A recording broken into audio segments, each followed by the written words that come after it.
Welcome, everybody. We are really great to welcome you to the ROC Hackathon, and the full name is a ROC Building LLM-powered Apps with Your Own Data Hackathon. And here it's our actually first hackathon around ROC framework, and we're really excited to do this with amazing partner Vectara today with us. And you will have a lot of the sessions regarding Vectara, regarding ROC, and after this stream, you will actually have full pocket of the information to start working on your own project over the hackathon. I'm Alessia, and I'm the event manager at LabLab.ai, and I'm also your stream moderator and Twitch advocate for today. So feel free to write any questions you might have for speakers, and we'll have here a lot of discussions today in the stream chat, so I will be able to address them to the speakers straight away. Let me show you the agenda for today. So now we are on the kick-off part as official opening, and also is a time where we will be sharing with you knowledge you need to complete this hackathon. After that, I will introduce you to the LabLab platform, and if you are new to the hackathons, you will know now how to deal with the platform and Discord server, how to find all the necessary information you need. Then we'll go to the Vectara workshop with Offer, who is working with Vectara, and he is the one who will be with you on Discord server, so he can actually help you not only now, but over the hackathon. And I'm strongly encouraging everybody here to join the not only workshop, but a Q&A session after, because it will help you a lot to understand the product better. And since you have a week to work on this, it's really worth to dive deeper right now in the kickoff stream to understand what you have to deal with. After we will go to AnyScale introduction. It's one more amazing partner for this hackathon, and they are offering access to their platform. And you also will get instructions on how to use the platform over this talk. Then we go to ROC panel discussion, which is very exciting. We'll have people that are involved in different projects around AI, and they are engineers and founders in one of the best companies around ROC framework. So you will be also excited to hear their discussion. And which is the most exciting, that you will also be able to take part in this, asking questions in the chat. And then we are going to the LabLab mentors. Now we are going to the Q&A session with our mentors in Discord server. So you there can ask any questions related to team formation, how to start your ideations process. So follow the instructions in the end of the stream and go to Q&A sessions to know some more about how to start your journey with the hackathon. And then we'll have a few more sessions over the week. We will have UI-related topic and the importance of UI for development ROC apps. And there was a talk from Vectara team. It will be on Monday, and we also invite you all to join that, because at this point you will be already ready to think more about the visuals of your product, having an established idea, and it will help you a lot to put some light on your solution. And then we'll have a Q&A session and also amazing announcement from Vectara, which I cannot tell you now, but maybe Offer will tell us more about that. And now I'm happy to welcome Simon on the stream. Simon is the co-founder at LabLab.ai and New Native, and he will intro you more into the companies. And Simon, I'd love to also hear a bit about accelerator programs. We know that we had amazing opening just yesterday, so we'd love to hear more from you. Welcome to the stage. Definitely. Thank you so much for the introduction. I'm super excited to be here, and I'm super excited to be here doing RAG with Vectara. Vectara is a rising star in this industry, and we are very happy to be able to do something together with you guys. So just a couple of minutes about what we're doing at LabLab. So we set out about a year and a half ago to try to help more people get access to this amazing technology that we've been playing around with for quite some time. And we realized that, one of the key components into this is to make sure that people have a place where they can come and build with other people. And so that was the starting point of LabLab.ai. And we realized that there's a lot of great partners out there, just like Vectara, who also strive for the same kind of mission to help more people get access and build cool applications with AI. So we've been doing that now for about a year, and we've quickly catered to a wide audience of builders to try to push the envelope just a little bit every single week. And we are very happy to have such good partners with us. So with LabLab, we are helping you basically go from your first idea to an MVP and to in also some cases push it a little bit further. And Alicia mentioned some of the accelerators that we are involved with, and at the moment we are actually one of the largest AI initiatives in the MENA region, where we run one fairly big accelerator program called Gaia. We also host non-regional accelerator programs such as Slingshot through our platform Lab as well. So we're trying to help all of you guys that wants to build, the next big thing, to basically take the next step and get the support that you need in order to build a sustaining and lasting company. So far, we've helped probably around 30 businesses get incorporated in the past sort of 6 to 9 months at this time. So it's been great so far, and we've probably helped people build something like 15 to 1,600 applications over the past year. And we're only getting started. So we're super excited to invite you to that journey. For any builders out there that wants to, push it a little bit further than just a prototype and just win the hackathon, we'll be there every step of the way. So happy to move forward with any of you guys who feel that building a business is something for you. And also very happy to have Vectara here. Thank you so much, Simon. Thank you for the introduction. And thank you for joining us for the session, also for running amazing programs. And we really hope to see projects out of this hackathon also joining one of the programs to actually help them building the project further and make it something more than just a hackathon solution. Thank you so much. Let me move to the hackathon challenge, and also I will introduce you to the other technologies you can use for this hackathon. So the challenge for this hackathon is to definitely build your solution. We're not limiting you that much in the format of the solution, but it should be something that utilize RAG to craft and via Vectara platform.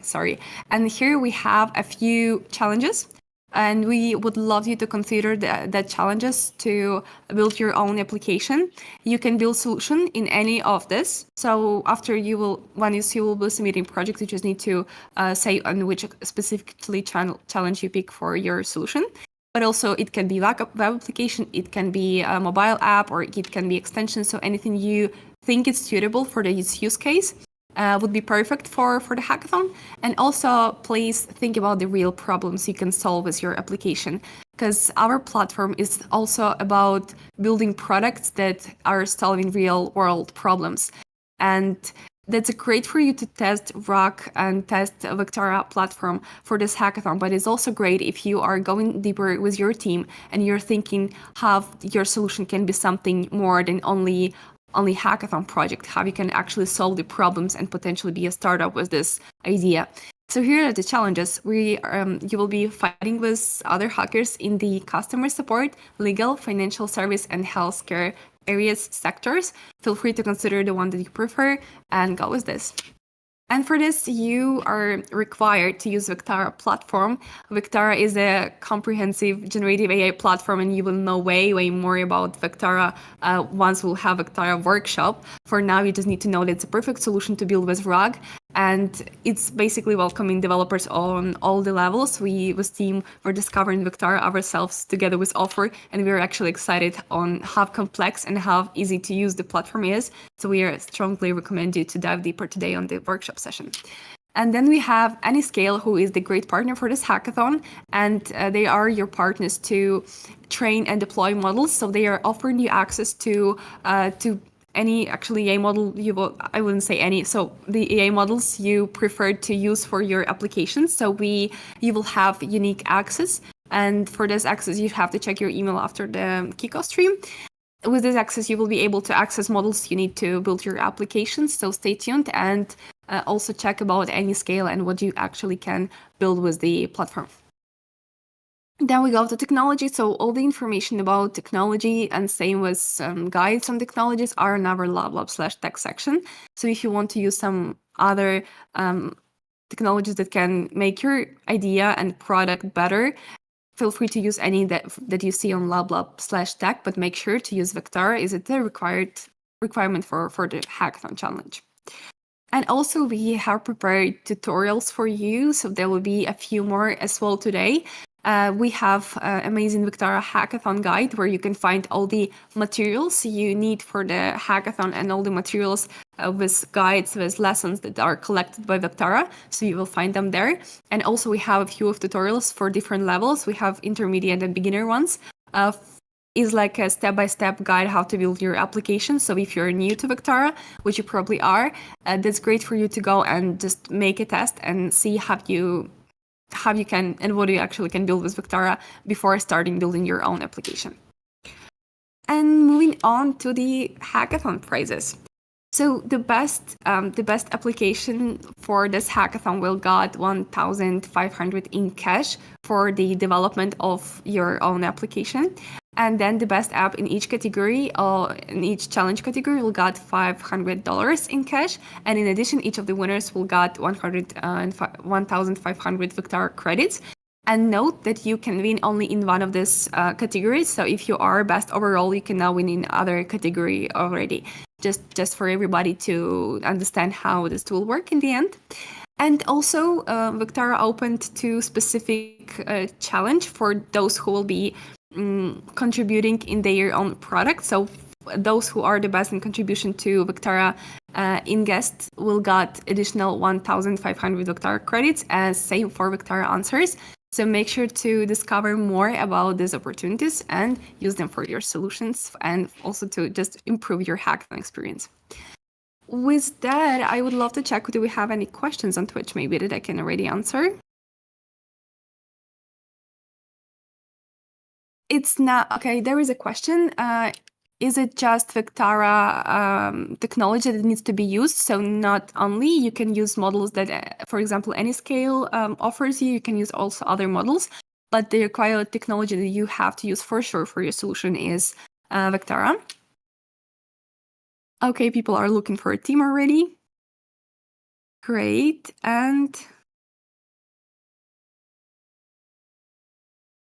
of course, you can use other frameworks. There is a question, can we use other frameworks than Anyscale? You can use. We just recommend this because we're giving you access to some features that you cannot get in other way. And it's like a benefit for your hackathon project, but does not mean that it's required for the hackathon channels. Since the only required framework you have to use is a ROC, and we have Vectara platform. And now let me move on to the hackathon guide. And in this guide, I will just explain you how you should deal with the platform and any steps you have to complete before you will finish basically your hackathon journey. Before that, I would love to introduce you to our mentor leads that you will meet on Discord. These people will help you over your hackathon journey. Don't hesitate to reach out to them, to book a call with them, to discuss your product, to talk about difficulties you have on your way. So they are always happy to help you. Here's their faces. You might see them in the chat, so feel free to reach out to them. And in addition to these people, we also have our mentors, because there's some mentor leads who are more responsible for community. We also have mentors who will be helping you. So don't hesitate to use tag mentor, and we will be there to help you. And now it's a hackathon guide type. So for the hackathon, we can divide it on 6 basic steps that you have to complete to make sure that your hackathon experience is a success. On the stage number 0, you will pick the hackathon, and here you are. And then after the kickoff stream, you will create or join your team at lablab.ai platform. For this, you have to use your dashboard, and I will show it to you further. But now let's just go through all the points we have. Then you will meet your team on Discord or communication channel for your team where you can start talking, discussing your solution. After this discussion, as a result, you will come up with a few concepts you think you want to go with. And then we recommend you to talk to the mentors, and hence you have a unique opportunity to talk to Vectara people in the Discord. Use this opportunity to discuss your concept with them and see maybe it can be made in some smarter or more efficient way, or maybe they can comment your idea and give you a bit of words of inspiration before you will start working on your project. Then you will be working over the week to build your prototype. And in the end, you will submit your solutions via lablab.ai. Of course, it's not the last step, because after you can always think of developing your project after the hackathon. Let me go step by step. So the most important step here after you registered is to fill in your LabLab profile. That's important because once people will be looking for their team members, they will see you in the list of people that they can invite. And they need as much information as possible about your background, about your projects, and maybe expectations to the hackathon team. So make sure you fill in your name, your bio, and relevant links as well. Then we go to the create or join your team. Here you can access this your dashboard, which will be the main management platform, I would say, for this hackathon. So on your dashboard, you have a button to create your new team. After this, you will fill in information about your team name, and you can start looking for members or maybe work alone. And also you can join a team. To join a team, you have to scroll a bit down and find the list of all the teams registered for this hackathon. And there you will find those who have red label with looking for members. For this hackathon, you can have from 1 to 6 people in the team. So make sure to, you can be freely working alone, but also you can find a team. For the team, you can invite people that you already know and you used to work before, or you can also find people in our Discord. So don't worry if you haven't come with your own team. And then we go to the communication part. After you created your team and you have more than 2 members, you are able to automatically create your Discord channel to communicate with your members. For this, just simply click the button in the end of your team page. Then you are able to communicate with mentors for any help, assistance requests. For this, there are two ways. You can use calling for help button on your Discord. On your team page. And also you can use tag mentor on Discord. We do offer these 2 options, and we also would recommend you to use tag mentor on Discord more because it will allow to make the communication faster, and also we will be able there to help you find relevant people for your solution. Down you can see the Discord channels that you need for this hackathon. So on Discord, we have some basic channels we are using for whole community, not only for hackathons, which is I need help, frequently asked questions, and programming questions. Feel free to use them just for communication in the community. But for the hackathon, we would recommend to use AI, the hackathon channel itself. Here you see the example. And also looking for a team channel. So there you can discuss everything related to the hackathon, related to technology, and also try to find your team members. And our mentors and as well mentors from Vectara and from partners will be always there to help you in the hackathon channel. So feel free to ask your questions there. And then I'm moving on to the evaluation criteria, which you also will find on the website. All the information I'm saying now, you can also find on labo.ai. So we will be evaluating your projects by application of technology, which is Vectara, then of the presentation, so how well you present your solution, then business value, how well thought your project is, do you have an idea, do you have a plan and of development of your project, and then the originality, so how original is your use case and is your actually problem that you want to solve.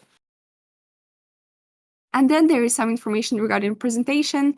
You will get this also via email once you will be closer to submission time. In general, there is a list on the slide of things you have to submit in your end submission. And also make sure that the video you will be doing will not be longer than 5 minutes. So we will be able actually to help you with to see all and to understand your project and to give you the proper evaluation. Okay. And now it's basically time to move on to the session. Before that, let me also check Twitch. So I answered already questions about how many team members allowed. So you can use from 1 to 6 members team in this hackathon.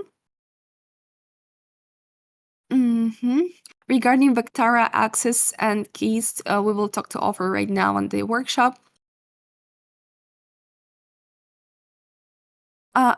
Okay, I see that somebody faced the issue that cannot create a Discord channel because you're in the team alone. So the thing is that you're not obligatory have to have Discord channel to participate in the hackathon. If you are working alone, you can easily just write your questions to the mentors in the general chat. Or if you prefer, write in DM. So if it's something like discuss your concept, and it does not impact your hackathon journey if you are alone in the team and cannot create your channel, because there is actually no need to the channel if you are alone in the team. The points you see on the Discord on your team platform does not mean that you will not complete the hackathon. It's the recommendation and like guide for you to understand what you have to do next. But if you cannot create a channel, it's still okay. So you still will be eligible to submit your solution. Okay.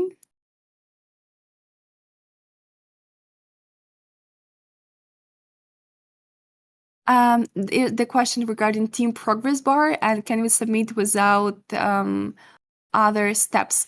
Yes, you can submit. The progress bar, as I just mentioned, is something like a guide or plan for you to understand what you have to do next.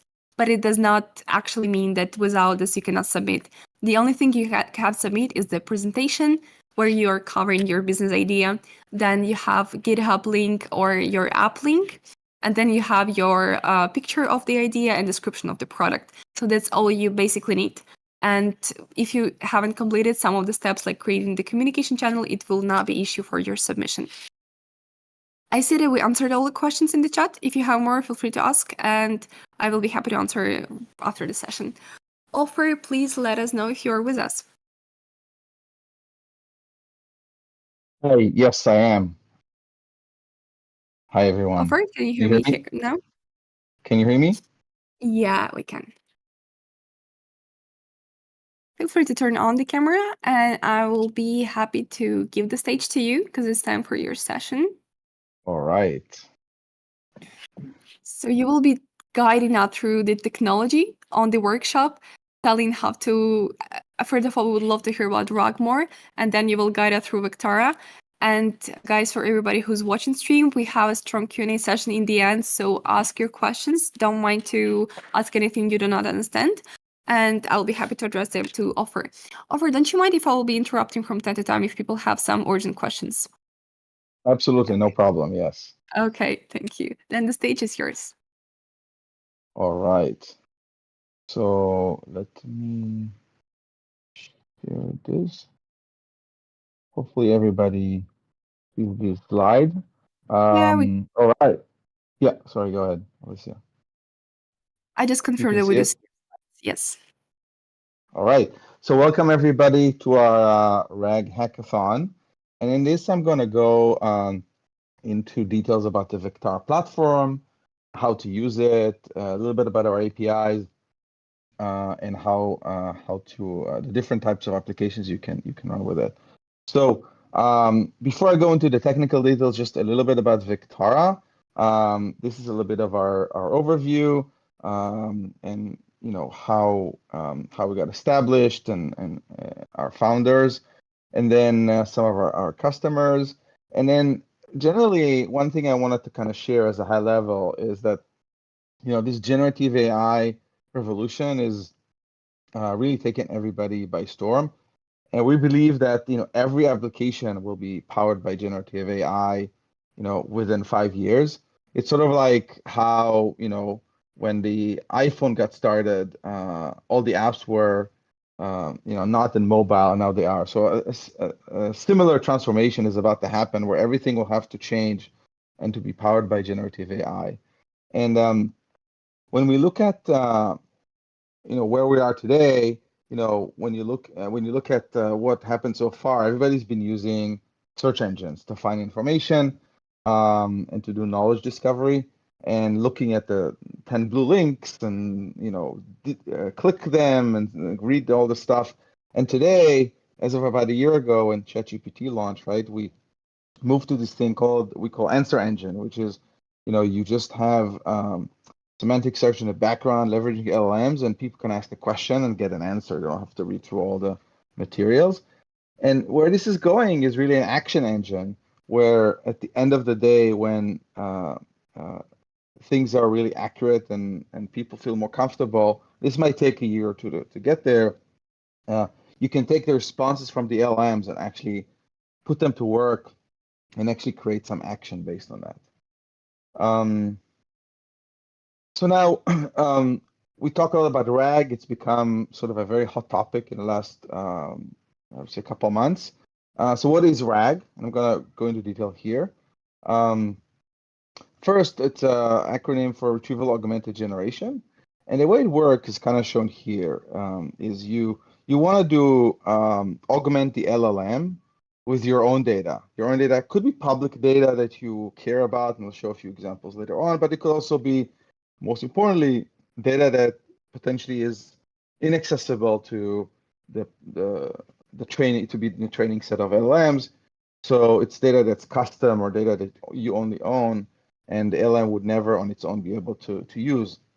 And the way it works is a user submits a query, and the LLM, instead of just answering right away, it actually retrieves some facts or some sentences or chunks of data that are relevant to the query from your data, and then uses them, and that's where the augmentation happens, uses them to create a response grounded on these facts, right? So that's what RAG is. And then let me show you how it works. And this is a little bit detailed, but when you build a RAG application, this is independent of Vectara. This is the general flow. Here's kind of what happens inside, right? First, you look at the data source. So a lot of people are familiar with like chat with a PDF. So you can have PDF files here on S3 or something. But there's a lot of other use cases where your data source could be in Notion or Jira tickets or Confluence or something. Could be in a database like Snowflake or in Databricks. It could be in or Microsoft or any place else. So there's a lot of data sources that you could use for this. And the first step you usually take is process the document. So for example, if it's a PowerPoint or a PDF, you extract the actual text from that document.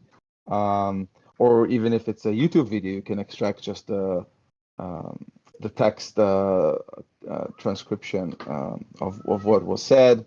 And then you take that text and you chunk it into smaller pieces. That's called chunking. So you have 20 pages of text. You want every chunk to be smaller, usually about a sentence or two, three, or something like that. And then you take this text, and each one of those text chunks, you create an embedding of that using an embedding model.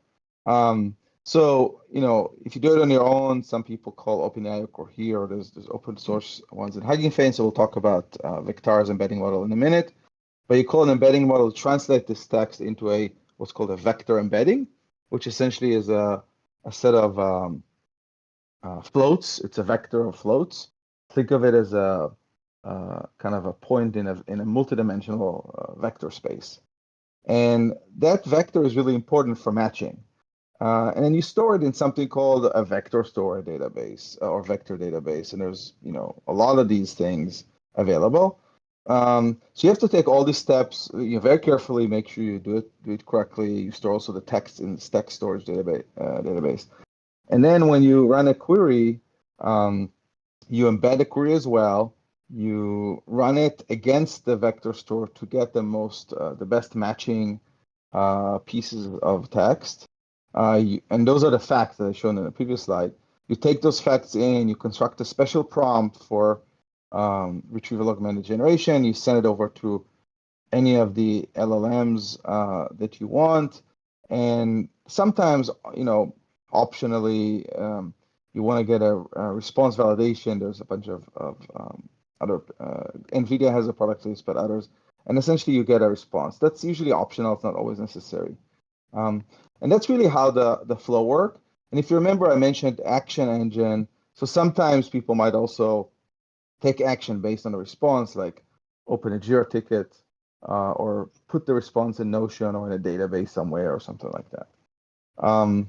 So this is kind of the flow of retrieval augmented generation in general. This is all the pieces you would need if you really want to do it yourself. But doing it yourself is actually quite hard, and there's many places you can make a mistake, and especially if you do it at scale where you need quick response times and that kind of stuff. So what Vectara does is really put this all this framework as a service, right? So you can see here we have our own data document processing for extraction and chunking, We have an embedding model that we just published a blog post about a few weeks ago called a Boomerang. That's why I have this Boomerang icon here.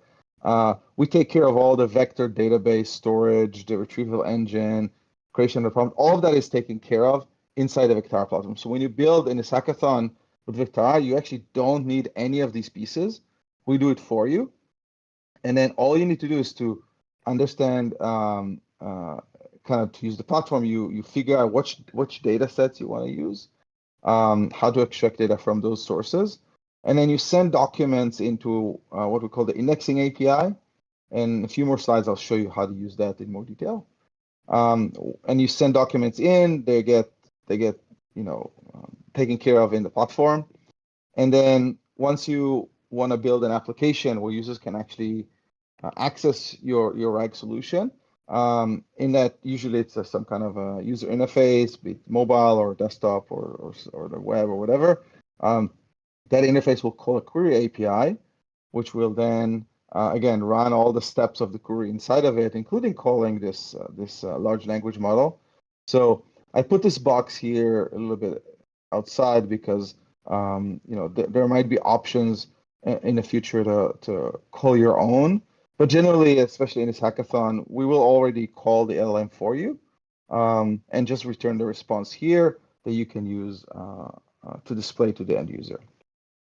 So that's really the flow of the Vectara. Again, simplifies, makes everything just work without a lot of effort on your side.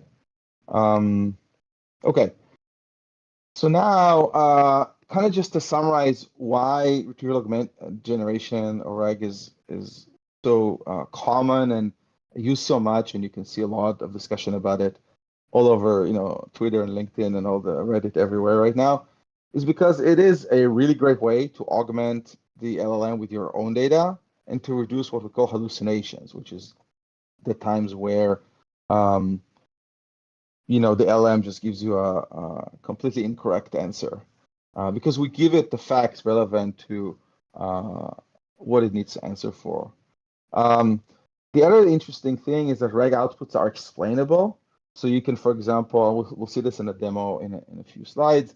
You can give citations to your response, increasing user trust. Again, data is not used for training the LLM at all. So it's very takes care of a lot of the privacy concerns people have.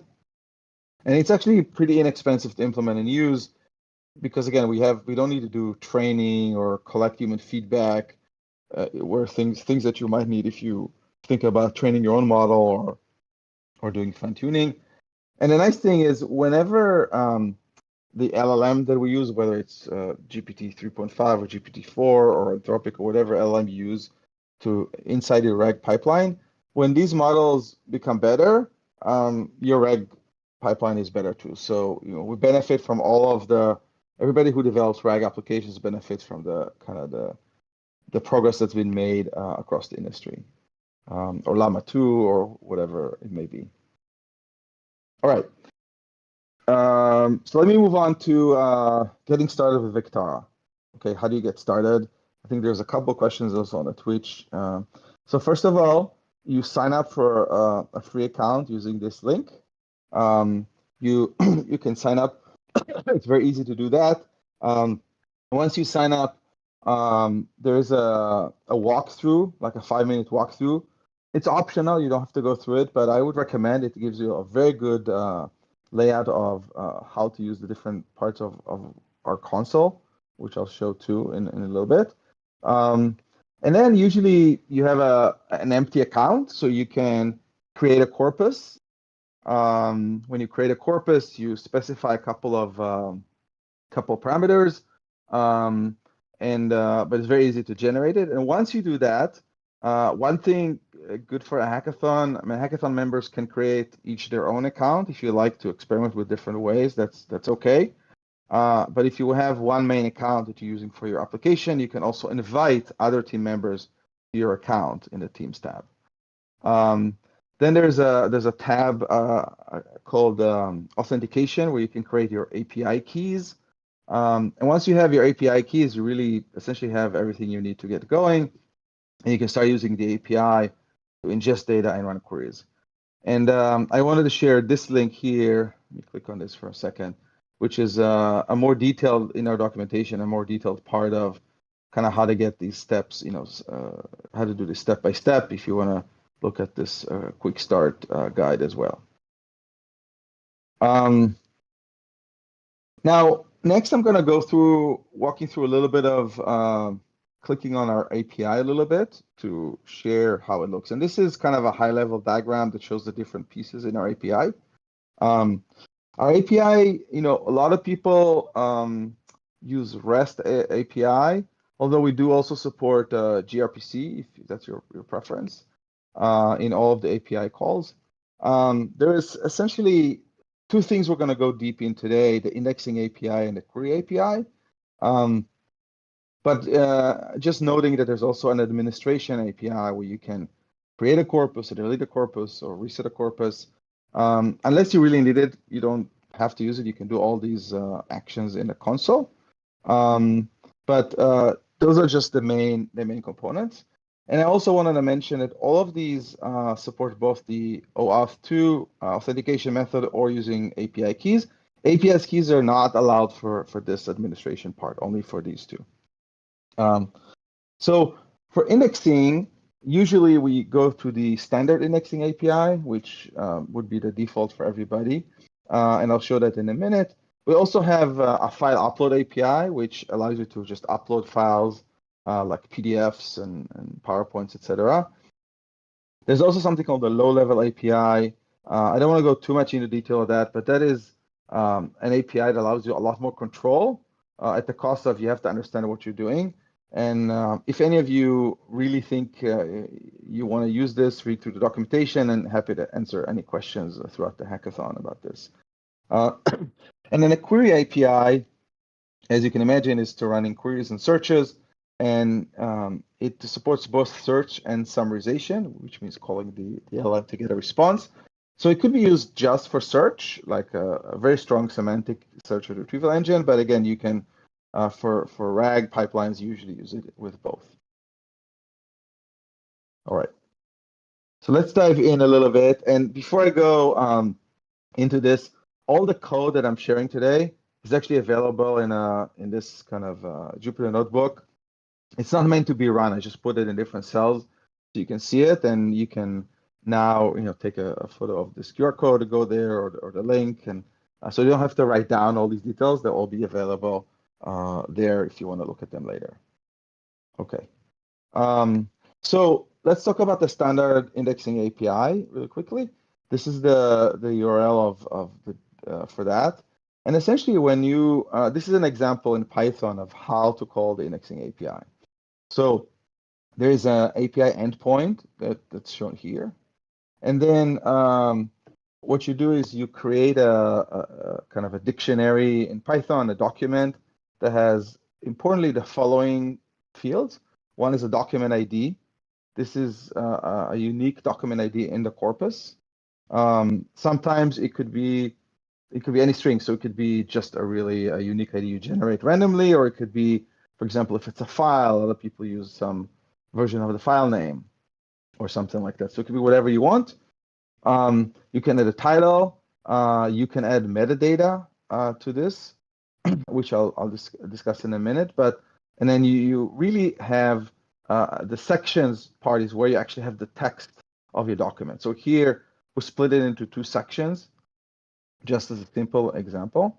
But sections, again, I encourage you to read the documentation. Sections could also be hierarchical, so you can have inside a section, you can have another set of sections, and you can really match it to your document structure if you really wanted to do that.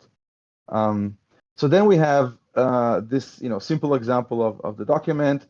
Again, I wanted to mention the metadata JSON. So you can add here metadata for the document, and that will be another dictionary that I'm not showing here. And then let's see. If you want to filter by this metadata field, which I'll show in the query side, just one thing to notice, you would want to add those filtering attributes when you create your corpus. So again, more of that in the documentation, but just mentioning that. You can also add, again, it's not shown here because a little bit of tight space. You can also add metadata to each section and then, filter by that if you choose to do that. And then this is standard, calling kind of code in Python. You add your customer ID, your corpus ID, and this actual document, and this becomes your request. And then I'm showing here how to use the OAuth version with the authorization. You can replace this with another method to use the API key if you want. And you just have to put a customer ID and you put this in, and that's the call for indexing. You get standard, response of 200, or if there's an error, you get different codes if you have some problem.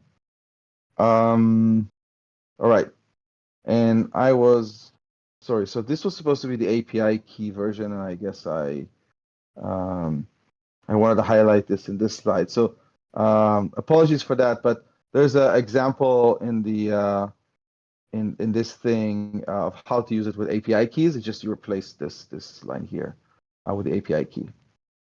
And again, if you want to do the OAuth version, you can use the JW token in this way.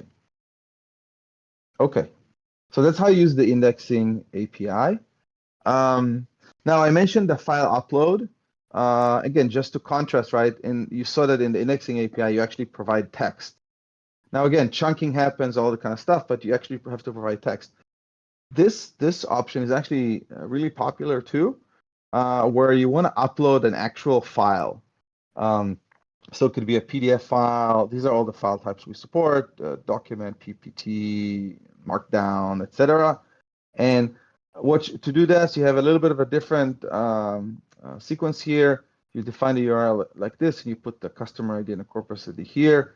And then you do the post headers here. Here's you see an example of how to use API keys in this case. And then you upload the files in the sort of with the files variable of the request, and you give here the file name as the name of that entity, and then the actual binary content of the file that gets uploaded to our servers, and it's stripped to have text and chunked, and all that stuff is happening on our end. So again, very, very useful functionality there. We do have a very, very good set of capabilities in terms of PDF processing, etc. All right. Now, before I go out of the kind of indexing part, I wanted to share. Alessia mentioned Vectara Ingest. Vectara Ingest is an open source project that we created to help people ingest data faster as a kind of a quick start, but also, excuse me, also to demonstrate how to use. So there's a lot of code there you can just look up and as example code if you choose to. Let me talk about it in terms of an ingest framework. So, and as mentioned, we have a special prize. So if you can also choose to, as part of your project or as your whole project, just contribute to Vectara Ingest for the special prize that we have. So, but generally, Vectara Ingest is split into a few folders. There's utilities, there's crawlers, and there's an indexer. And we support a bunch of different crawlers. There's a database crawler, a CSV crawler, website crawler, documentation. But what happens is you decide you can configure a certain type of crawler, let's say a website crawler. You point it to the website you want, you give it some configuration parameters, and you just run it. And then when you run it, it uses Docker to create a whole image, run what you wanted it to do, index everything into the corpus that you instructed it to do. And it's a very quick way to index stuff into Vectara. This is an example of a configuration file of a website. So this indexes all the pages of the San Francisco city website. So as you can see, I have a corpus ID. So it says, please index all the website information into this corpus with this customer ID. I'm telling it it's a crawler type of website because there's different types of crawlers, and the website crawler gives us the information of how to use it. So If you want to do ingestion, again, you can use the API directly. And if you're, less if you want to try this and you want to code less initially, at least, you can also use this process. And again, as I mentioned, you can use it also to. We'd love it if people want to just contribute, more types of crawlers or any other types of contributions to the project itself. And of course, don't forget to star it if you're looking at it. And then I wanted to. I said I was going to show you the Vectara console. So let me do that a little bit. So as you, this is an example of a corpus I created. It actually has the documentation of Llama Index in it that I ingested in. So I wanted to show you how the console looks like. You can see a little bit of usage information here. You can see the embedding model that's been used. Again, it should be Boomerang. That's the new embedding model we launched only a few weeks ago. It's the one that you should all use. You can see also that I mentioned filter attributes here. So these are default attributes that exist for every corpus. But if you forgot when you created the corpus to add some of the filter attributes you want to use in query, you can actually edit these filter attributes and add new ones if you choose to do that. So you can do it this way. I'm not going to do it here. Again, control access is where you define the different API keys. So you can add keys here, create an API key, give the key a name. If you want to use it just for querying, you can leave it as this one. If you want to do query and indexing, if you want to index with the API key, you can choose this option here. And then going back here, you can also add data directly here. You can drag and drop files instead of using the file upload API, which kind of is what's done here underneath. And again, we recommend that you actually use the API for your project, but just for quick trials, you can sort of use this. And of course, you can also try the querying here. So you can type in a query. This is Llama Index, so I'll ask, how does Llama, I don't know, some question. How does Vectara integration work? And what you'll see is it then runs, shows you a bunch of results that it pulled in the search result. And then it shows you a summary, which is, again, sending all these facts back into the large language model. The LLM actually created a whole summary with these citations. You can see, you can click on this and go to the one that you want to look at. Now, I'm showing you this also to show, again, there's a lot of similarity to the API, and we expose a lot of the features here. So, for example, you can disable summarization if you choose not to use that. You can also use hybrid search. Hybrid search is a combination of neural search and traditional keyword search. And by default, it's turned on like this, but you can disable it, or you can change this value to other values to get more strength to the keyword search or neural search if you want to choose that. For time, I'm gonna stop here with that and get back to the presentation. Okay, so this is the, oops, I clicked on this again, sorry. So this is the console. Let me go into the query part. So this is how you run a query. In this case, I'm showing this in, it's a Node.js app, part of a Node.js app, JavaScript. So again, here you have to specify your customer ID, corpus ID, and API key. And this is really the structure. You create again, a kind of a JSON structure here. We have the query string itself. That's what we're asking. There's a start and number of results. This is used for pagination if you want to get not the first result, but usually you would start with a 0 and get the first, let's say, 10 results or 50 results. And then if you want to do pagination, you might start from result 50 to get the next set of results. But usually we do it, we start with, this is a very common default. Here you can specify the corpus key, which is the customer ID, the corpus ID, and this is the hybrid search variable we've seen previously. So you can look at that. And then this is an interesting configuration that I'll explain more in a minute when I show you examples of a response. But generally, you can ask you can ask the retrieval engine before it sends the fact to the LM to give you the most matching facts, right? So if I ask a question, I get the few sentences that match my query. But then you can ask Vectara to add 3 more sentences before and 3 more sentences after. I mean, this number, of course, could be changed to 2 or 4 or 5, whatever you want, but a few more sentences before and after to give the LLM a little more context around the sentence that match. So that's a very, very interesting. Again, 2 or 3 are pretty common and typical numbers, and I would not recommend that you try others initially. But if you have a strong reason to play with this, and you think it will give you better results, then that's where you can change that. And these are, if you have more sentences before and after the matching sequence, then you will have this string before the actual match and this string after. So for example, you can bold the actual match as we've seen here. Sorry, let me go back to this example. You see that here you got the matching piece here. It's bolded, and there's a few sentences before and after, and that's what I mean by that. So the result will actually return that little string of start tag and end tag, and you can remove that, of course, when you share the result with the user, as done here, but you can convert it to some other thing like a bolding HTML tag or something like that. All right. So after you have that, one more thing on the summary.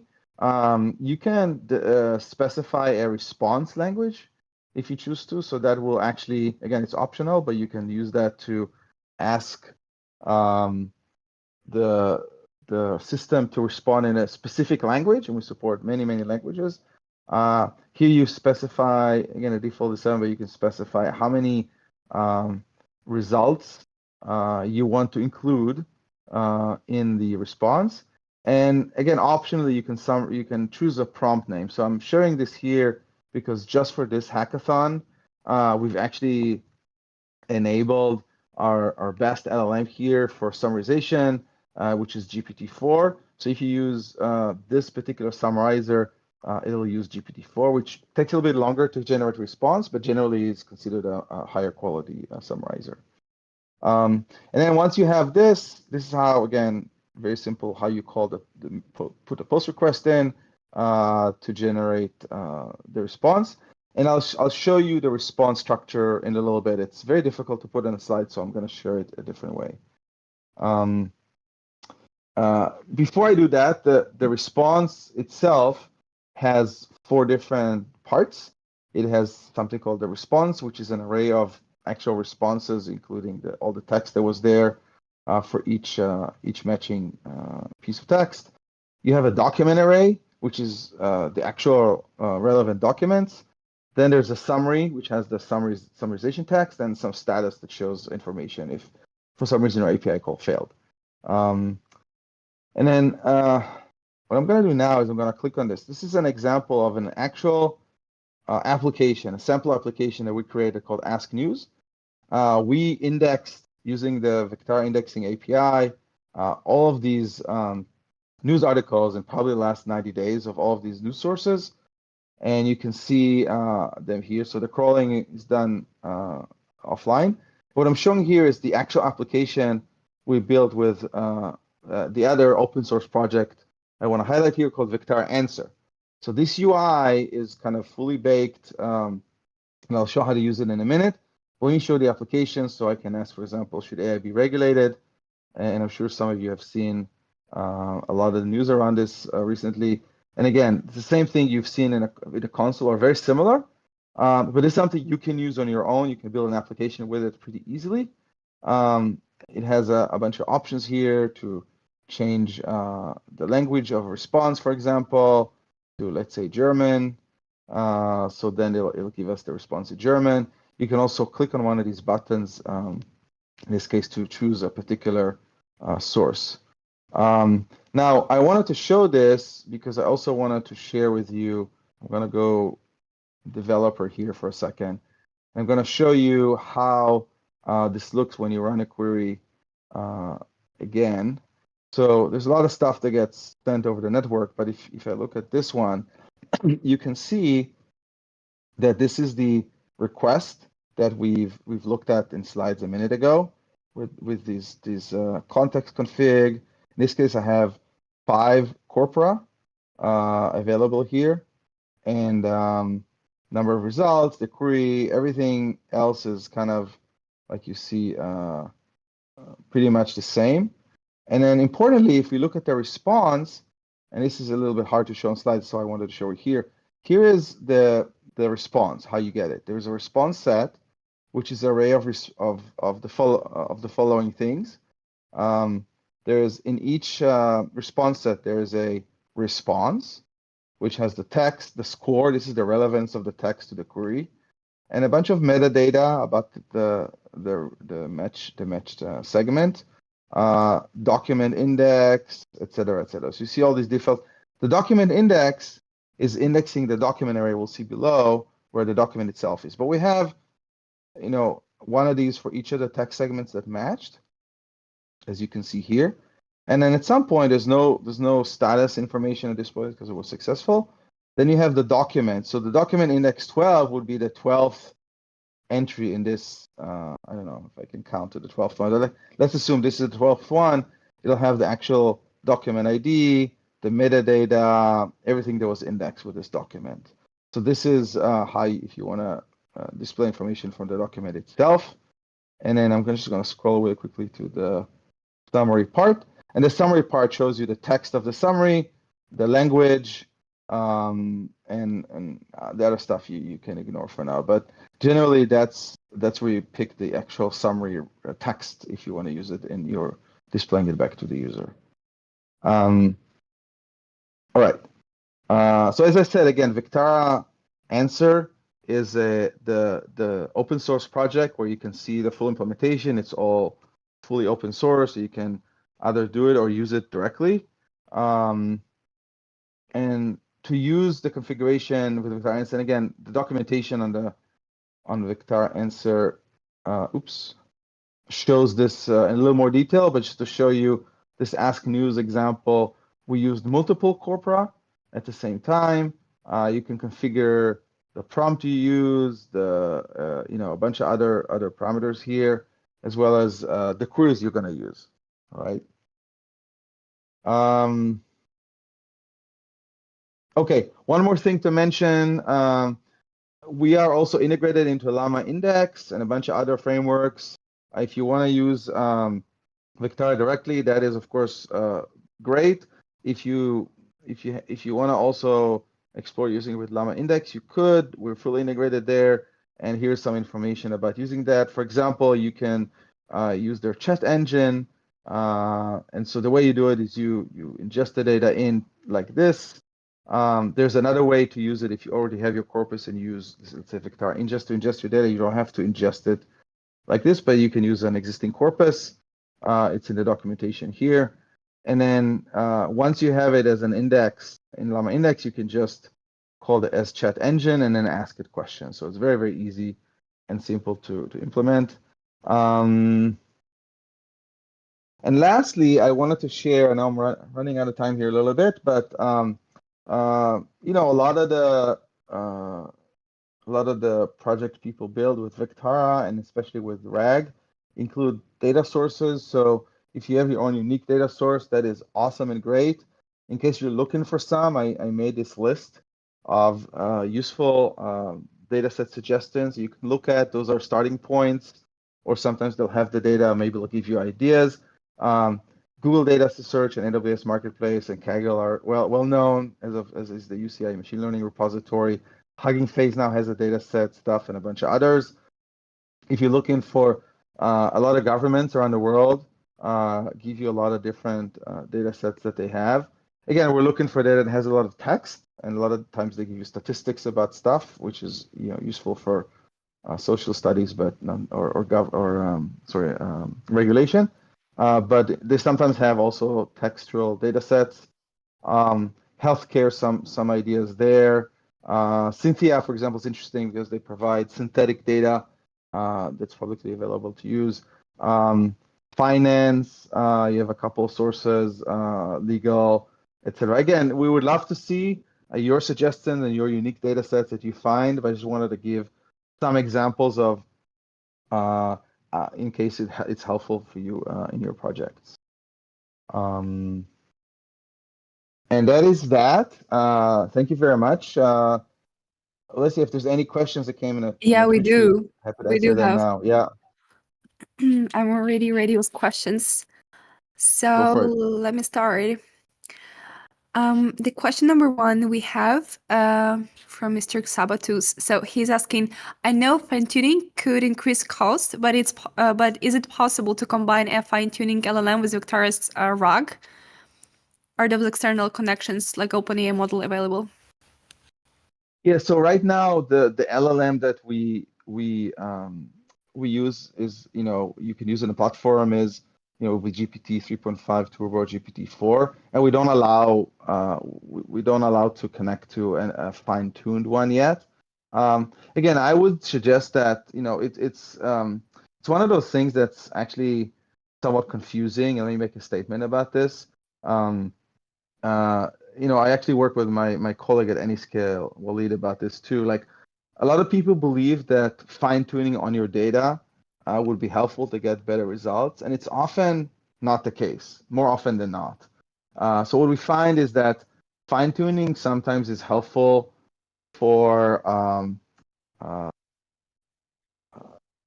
changing the form of the response. So for example, if you ask a question in natural language and you wanted to answer in code or in SQL or something like this, instead of in actual human language, then it's useful for that. But to add more information, which is what augmenting the LM with information is all about, RAG is the go-to method. Now, if you want to use another fine-tuned model outside of the Vectara platform, for example, to do something with the response or to do something with a query using Anyscale or some other way, then you can, of course, do that. But we don't support it in the platform right now. Okay, thank you for the answer. The second was also fine-tuning related. If I have some Q&A generated for RAG and fine-tuning, is it needed? Or I just upload the documents and Vectara takes care of that part under the hood of indexing?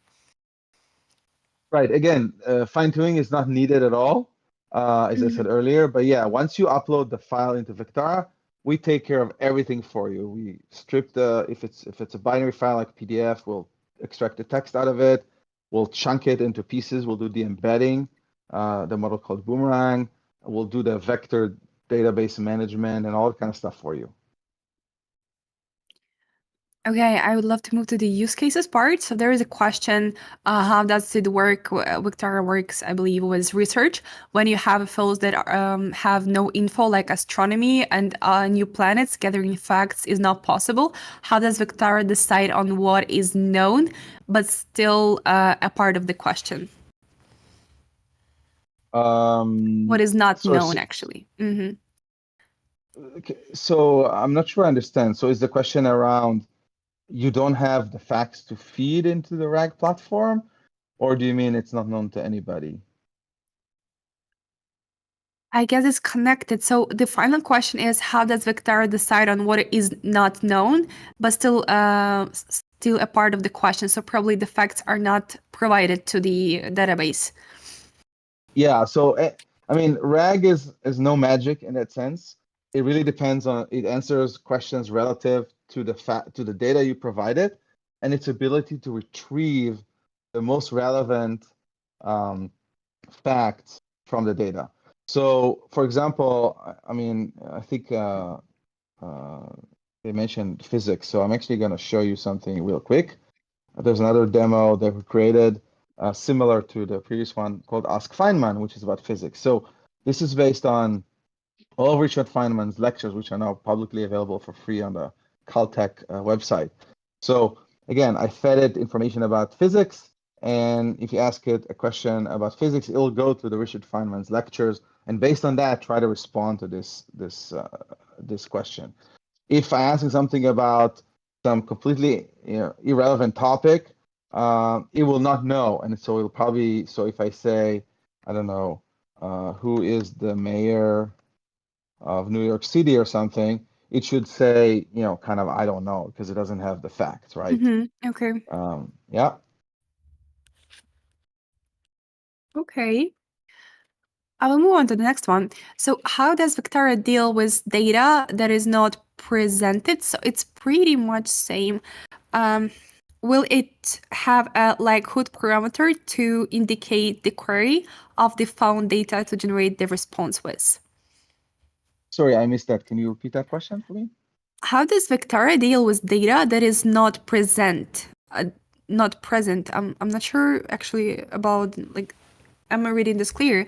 Will it take a likelihood parameter to indicate the quality of the found data to generate the response with? Yeah. Yeah, So yeah. I think that if the data is not present as I've shown, this is what you're gonna get. But if I go to one of the other questions, you wanna see, right? So as I've shown, you can look at the results here. Actually, here we don't see the scores, but if I look at the query here and ask a question about this, you can see that the results and in the API response, you actually get a score, which means what's the relevance of that response relative to the question. So based on that, you can decide to only take the most relevant. Usually, it'll take only the k most relevant responses you specify based on the relevant score here. All right. It's pretty same actually with the previous question. So it will probably give the response that there is no enough information. Right. Okay, I'm having the last question now. Okay, guys, if you still have a questions, feel free to write it here, and we have enough time for maybe 2 extra one. So my chat will revolve around a domain. If it's a question not specifically to my application, but about the domain in general, is it possibly want the LLM to still answer? In which case, without references, just common knowledge. If you got the question. If you don't, I can send you just a text to check this out. Yeah, it's a great question. So as I've shown you, mostly when the Vectara RAG platform thinks it cannot answer it properly from the data, it will give you this response of like, I don't know. I think in your user interface, you can probably catch that and then replace that with a certain additional call, let's say to maybe Llama 2 through AnyScale or something like this to get the response that is not dependent on the data. But I would probably recommend that you tell the user that this is the case, that this is not based on the data, if that makes sense to the use case. Okay. Let me check the questions. People are asking, can you show that parts with the scores? Because the screen stayed dark in its essential moment. To show which one? Sorry. Can you show the parts with the scores? With the scores, yes. Sorry. Here, do you see that now? Oh. Let me just double check. Max, could you please confirm that we can see this on the stream? So maybe can I please get the link for this? So I will share in the Twitch stream chat so people can access this. Yeah, unfortunately, this is in the console, which is my account, so I can. Okay, so it's an account.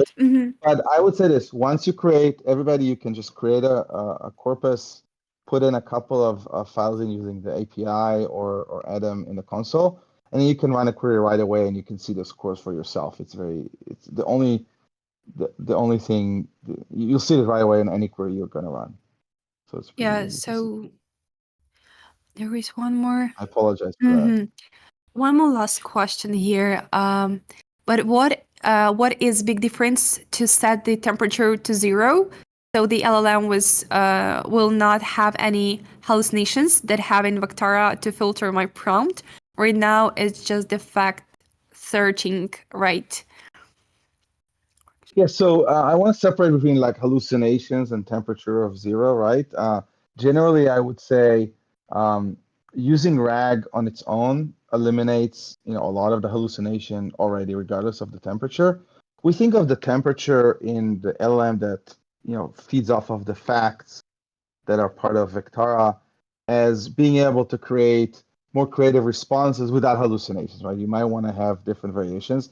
So one thing to consider, if your response needs to be the same every time, you probably want to use a temperature of 0, right? Otherwise, if I'm in a company and I get this response, I show it to my friend, and my friend gets a different response, it's a little bit weird. But however, if I want to generate kind of a summary or something that has more creative use cases, then you can use temperatures that are a little bit higher. Okay. This makes sense for us. I guess with that, we have to close the Q&A session because we already answered a lot of questions and going a bit off time. And also the announcement for everybody that we'll have a panel where Alfred will moderate the panel. So you also will be able to ask a few questions and have response, but the Q&A will be more focused on RAG than on the Vectara itself. But still, feel free to engage and ask your questions. And now I would love to announce 2 minutes break, a technical one to fix the camera so you will be able to see us clear. And we'll come back with the AnyScale intro. And also you will know how you can use the platform for your hackathon project. So we will be right back.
Thank you.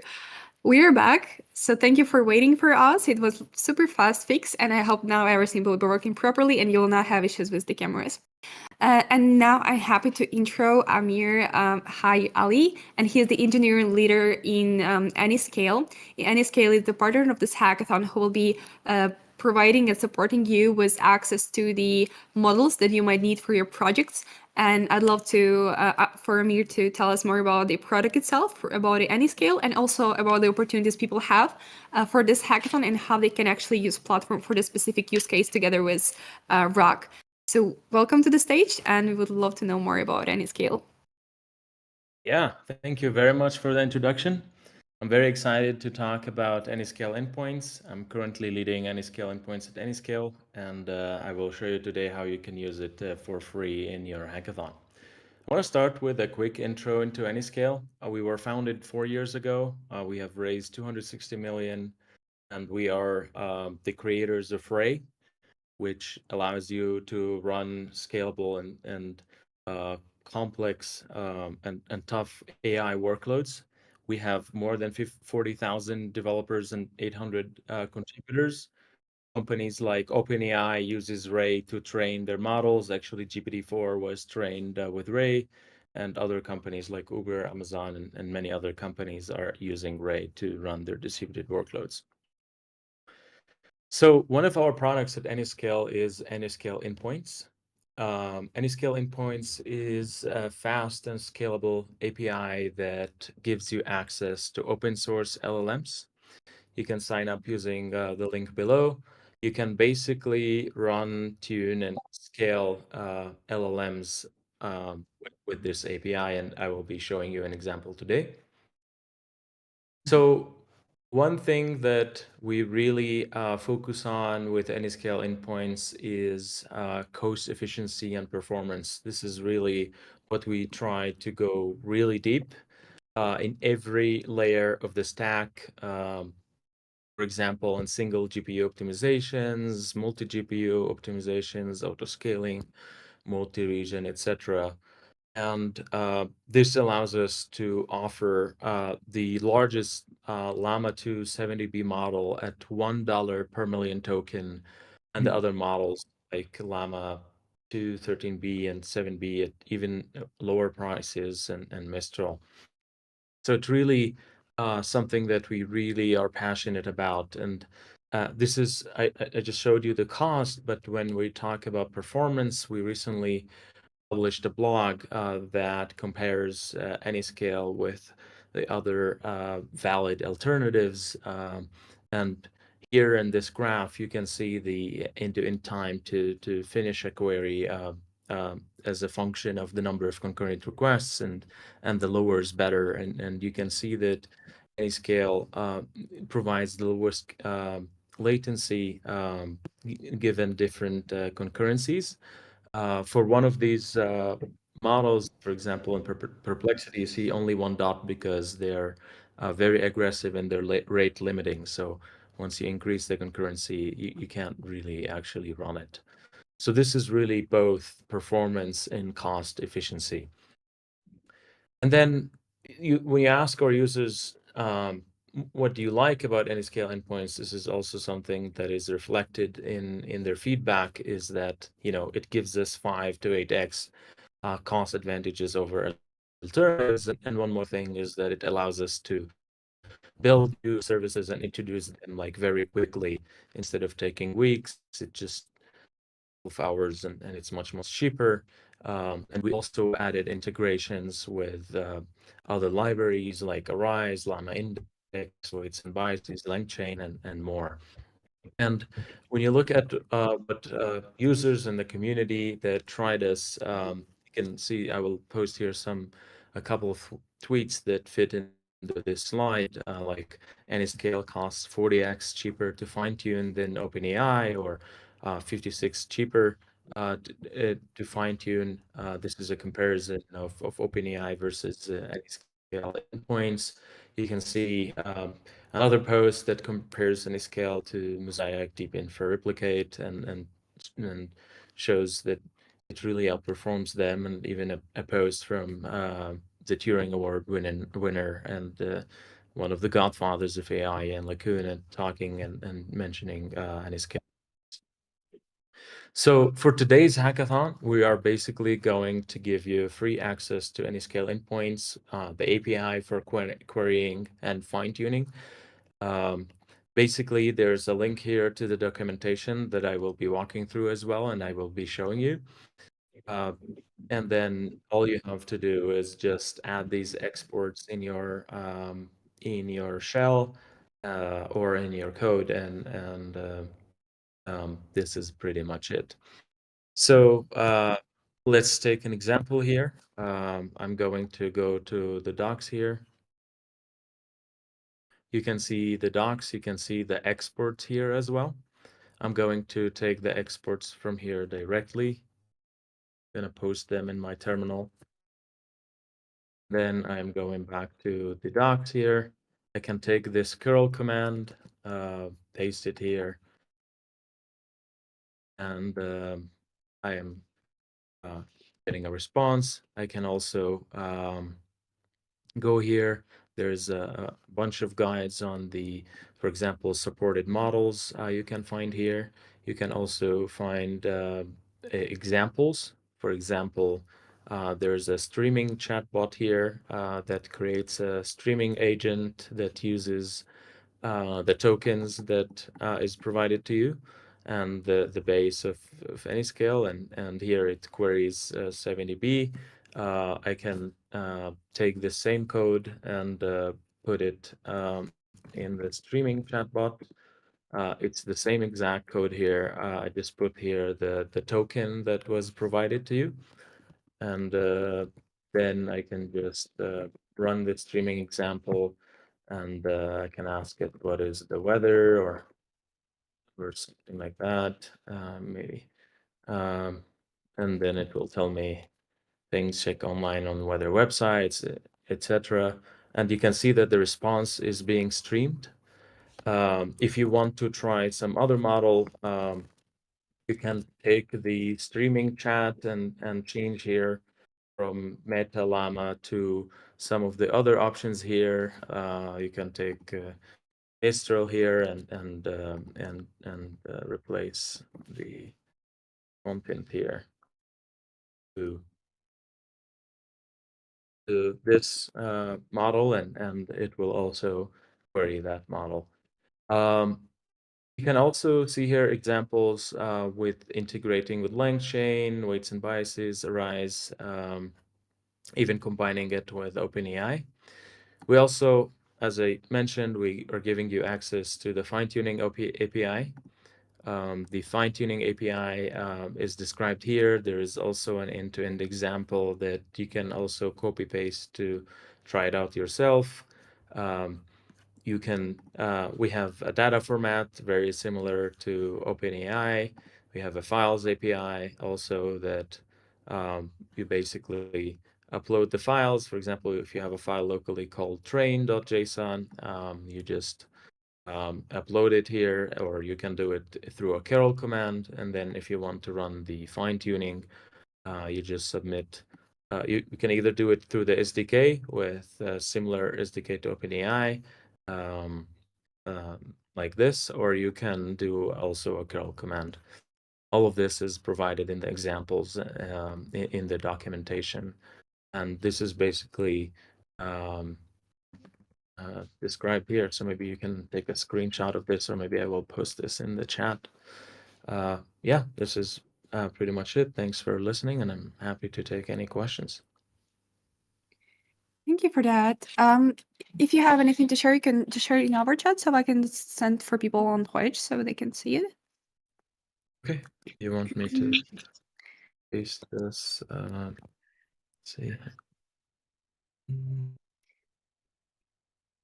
And until this time, let me check the questions. Okay, guys, do you have still time to ask questions? We have 2 minutes more. Yeah, I see that people are coming in. Super nice resource for the hackathon. Thanks for the free API. Can you send something to various different models in one call so you can compare their replies? That's the question. Yeah, you can query different models and compare their outputs.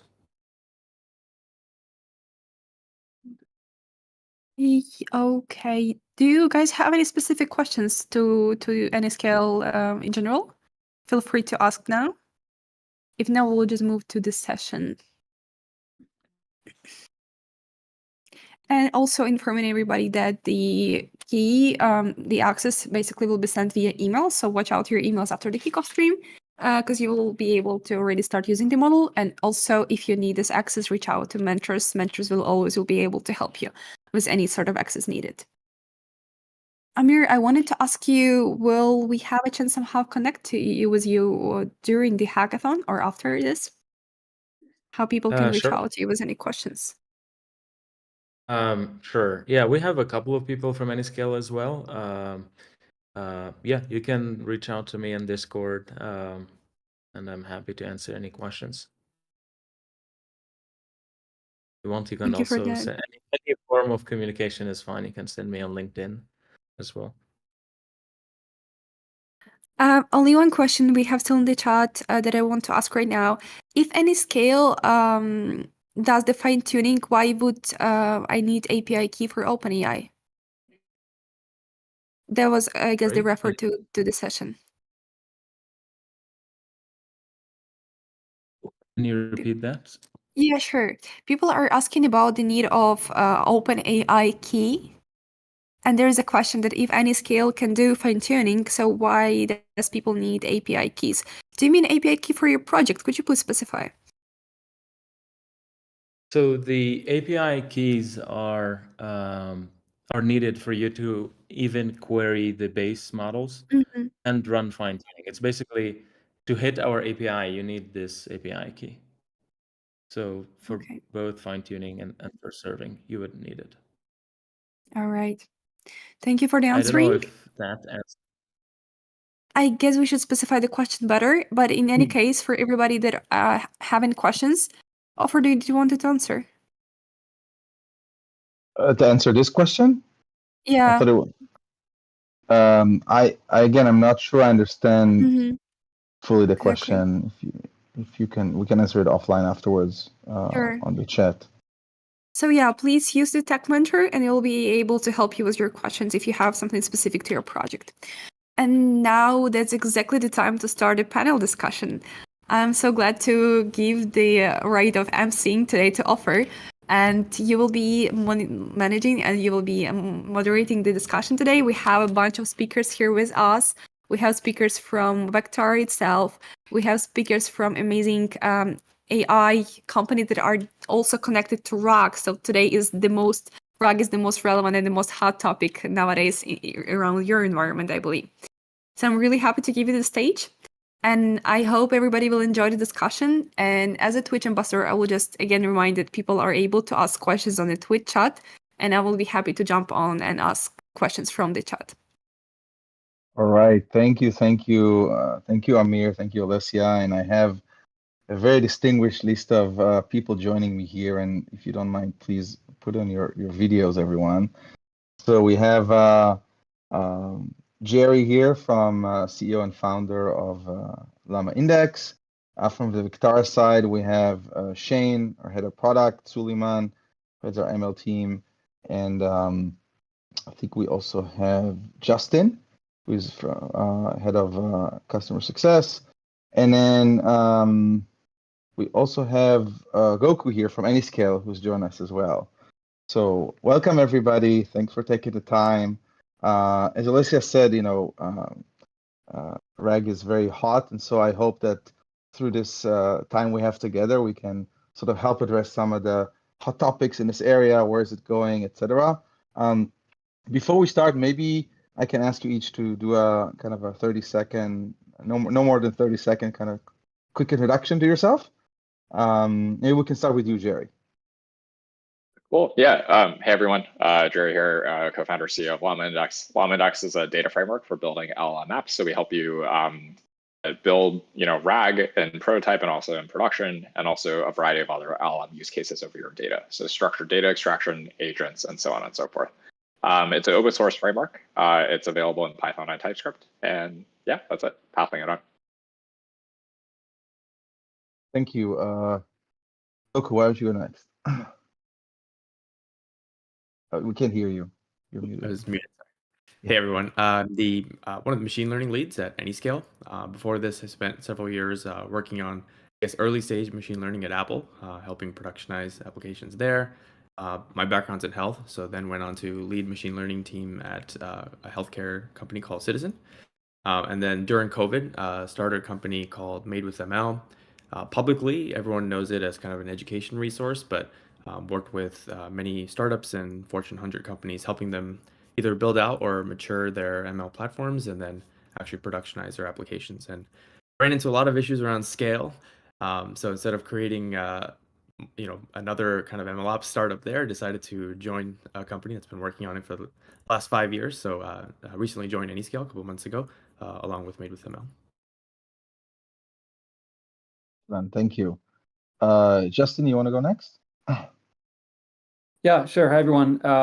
So I'm with Vectara. I work directly with customers every day who are out there figuring out which use cases to utilize the RAG architecture for, then how to use Vectara, how to build those out, how to get them out into production, how to keep them giving good answers over time as usage sort of grows of their applications. So sort of out there on the tip of the spear with industry who is starting to build out use cases using this approach. So thanks for having me. Thank you. And Shane? Super excited to be here, everyone. So I lead product at Vectara, as Oprah mentioned. And previously, I've led product for Elasticsearch at Elastic for about 5 years. I've also done a lot of consulting, solution architecture, and software development myself, in mostly the search and developer tools space for about the past 15 years or so. Thanks. Thank you, Shane. And Suleiman? Hey everyone, my name is Suleiman. I'm a machine learning engineer at Vectara, so I work on improving our models and the research and development, behind the system. Before this, I was at Google, where I was there for 6 years. I worked in Google Research and Google Cloud AI on NLP and computer vision related applications. Excellent. Well, thank you everyone for those introductions. What a great set of people to have here. I'm very excited. I'll start with this question. RAG is, as I said, very popular, especially in enterprise. I know some of us are more active on Twitter and social networks than others, but Jerry, I see you talk about this probably like more than anything in the last few weeks. I know I sin there too. I do a lot of that work. So would like to ask each of you, what is your favorite application or use case for RAG these days that you see that is either most impactful or most useful or et cetera? Yeah, I mean, I can go first. There's a variety of different use cases with RAG. I mean, a lot of them, the dominant form factor is just like centered around document search and analysis, and we see that a lot of different enterprises and use cases. So like search for financial documents, PDFs, books, legal documents, that type of stuff. And so we've talked to like a few users that are doing this over their data. I think probably an interesting use case of RAG that I've seen is probably an example of like OpenBB, actually. It's an open source project. And instead of using RAG itself, so OpenBB is like an open source Bloomberg terminal. Instead of actually using RAG to directly like search and retrieve some answer from like an unstructured text, they actually do RAG to look up a guidebook of how to write like a certain command. So it's like text to SQL, but like text to OpenBB syntax. But like obviously the model doesn't know about OpenBB syntax. So what they do is like they look up a guidebook using RAG to learn to basically like then return those instructions into the input window of the language model to then generate like the relevant commands. So it's almost like retrieval augmented like text to some DSL as opposed to doing RAG just for search and retrieval. I think that's a very interesting use case in my mind.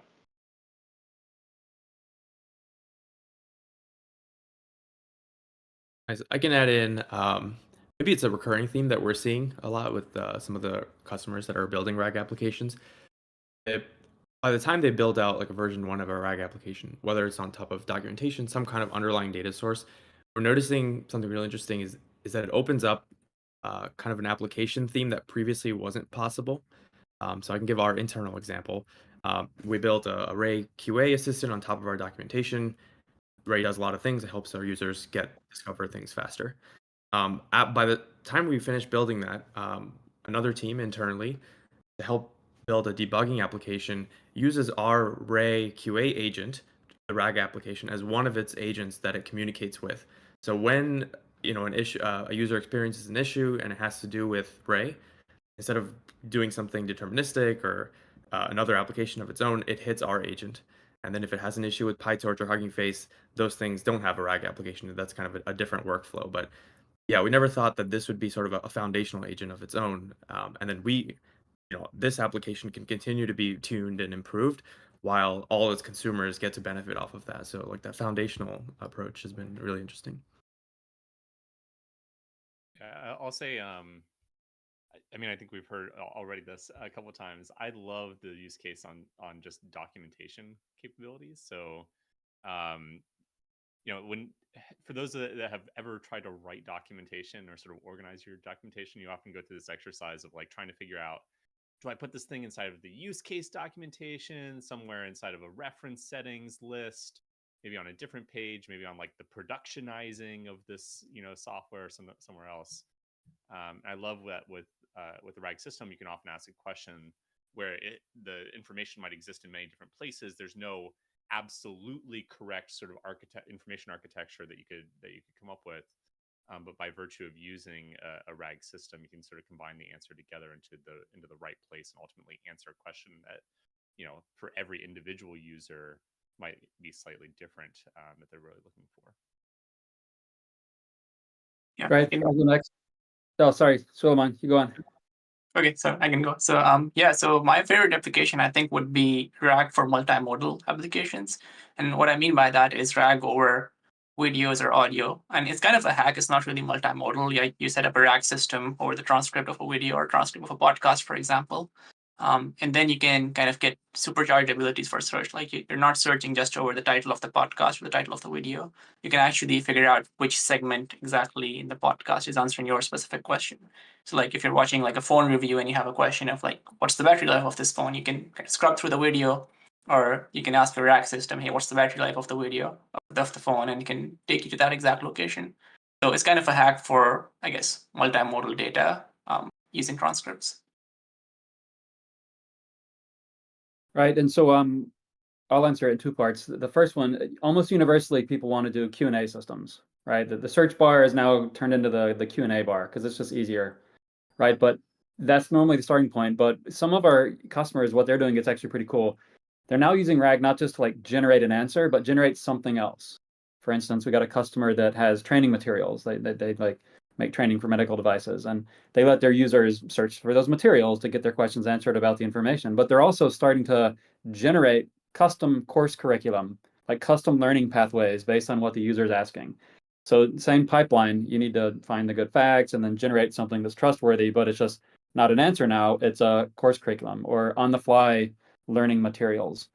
And so now that this concept of what can be generated is like opened up to almost anything. And therefore the set of use cases that's possible is much more wide than before.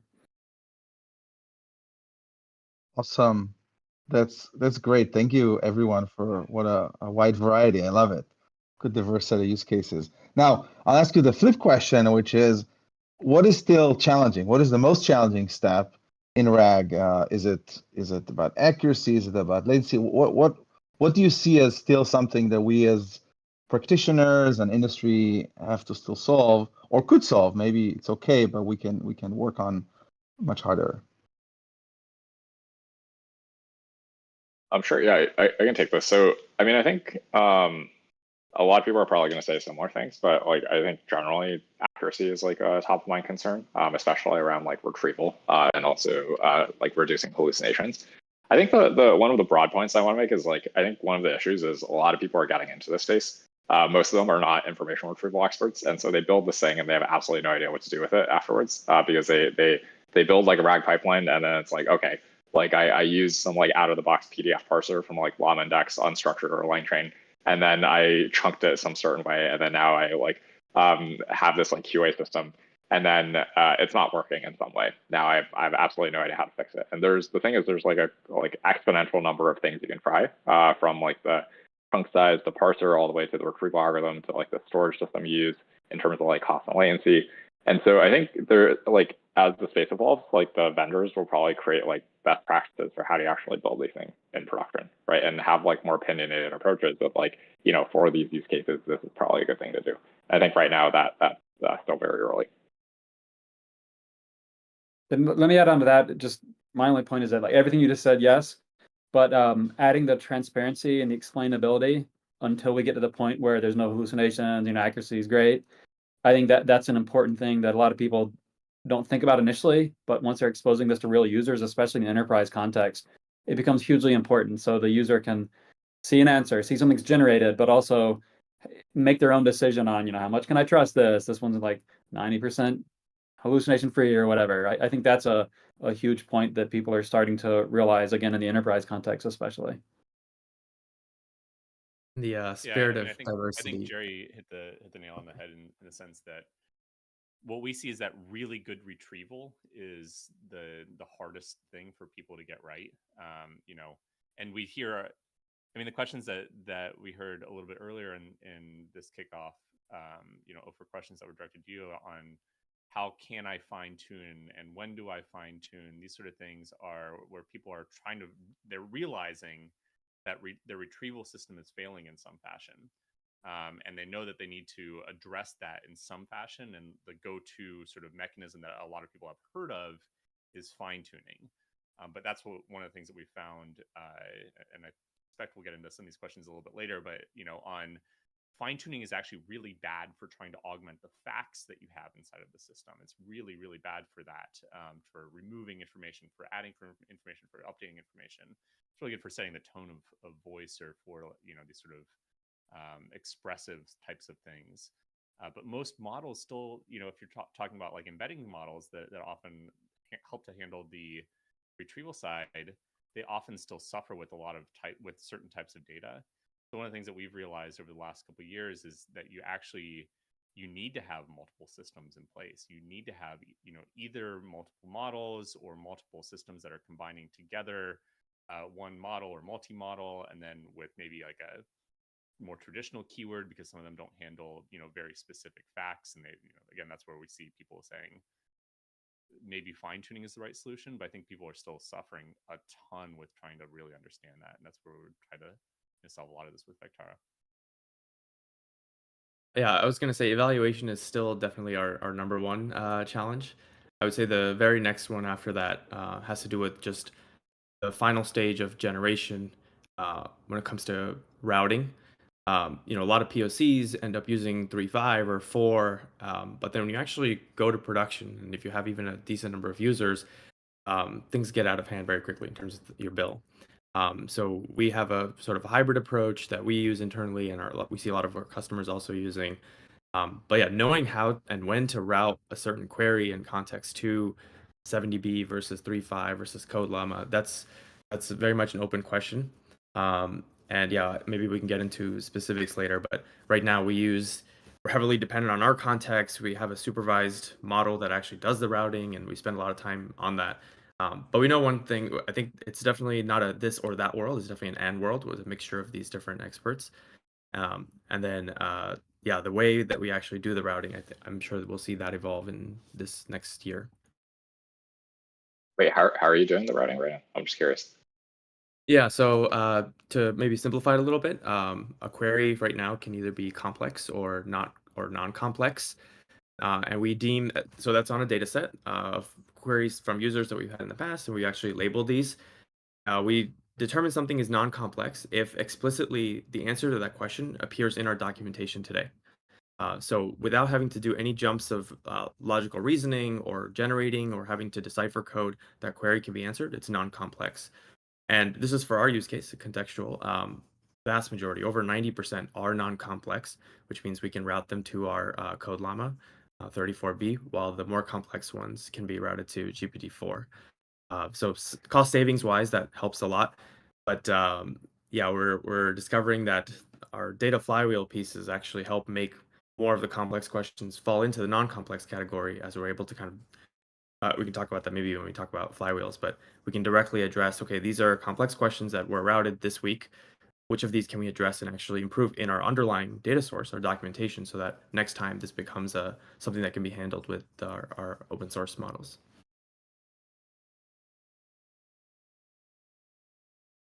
All right. If there's no other, thank you for that. If there's no other additions to that, I think, for me, one of the things I'm seeing a little bit of, and I wanted to ask each of you on too, is there is also a fundamental, and related to routing, there's a fundamental question of, should I use a better model like GPT-4 or Llama 70B, but it takes a long time to get the response, versus using a simpler model that maybe not as good, maybe may hallucinate a little bit more, or may like give me less response, but give me the response in 10 seconds. And I was wondering if any of you have thoughts about the trade-off, especially as users of the RAG system kind of look at it. And where's the threshold? What are people willing to accept in terms of latency versus accuracy and precision? So there was an interesting study. I'm going to date myself here a little bit, but back in 2006, there was a study from Google that found that for every 500 milliseconds that they added into the page load times, they had a 20% drop in traffic. And this was, back in 2006, when I think all of our internets were significantly slower and we had, less expectations in terms of our broadband here than we do today. And I think there's sort of an acknowledgement that the performance that you get out of many of these generative systems is not up to the user expectations, the user experience expectations. And you see people working around this or trying to work around this in a couple different factors, like a couple different ways. One is start streaming a response, for example, just to know that the thing is starting to come up with something for you. You start to see other user experience sort of things like maybe you load the results first that are a little bit faster, and then you start doing the generative side a little bit later, and you sort of decouple those from a UI UX perspective. I still think that we have as an industry, we have a long way to go to make sure that these do get significantly more efficient, and we are able to drop these things down into the 100-ish milliseconds. I think is where things kind of need to go to. And there's obviously computational things that need to change. There's scaling factors that need to change. There's all kinds of things that need to change to get us there. That's where I'm most excited that some of these things are going to change in the future. I also think, again, sometimes if you try to use a single model for all of this, that's where people run into the most troubles, where they try and force feed basically thousands or tens of thousands of documents using extremely long context windows into an LLM, and ultimately are shooting themselves in the foot to some extent with these extremely long latencies that it takes the LLM to process all that data. Yeah, I think to add to that, user expectations might also depend, in my opinion, on the type of queries they're doing. So for example, if the type of query is one that, a traditional search engine would also be able to answer, I would expect the answer to be faster, like Jane said, 100 milliseconds or something. If I'm asking a question that, requires a few steps of logical reasoning, or that if I were to answer myself would require me to write a SQL query or a small Python program, I would be fine with it taking like 4 to 5 seconds. I mean, it's still faster than, it would take me otherwise. But I think there's that trade-off here, like of the utility versus, how complex your questions are. Right. And I think there's also kind of advanced techniques that people are trying out, like asking, like taking a query and using an LLM before the querying actually to transform it, and doing stuff afterwards, which actually just add to the latency. So I think some of these advanced techniques could be useful, but they're also adding to this latency. So I think as an industry, we have to be careful about this. What I'm thinking about is the trade-off. There's a lot of things that you can add to the pipeline to make it, arguably better in different use cases, but then you add to the latency, and it's really important to consider that.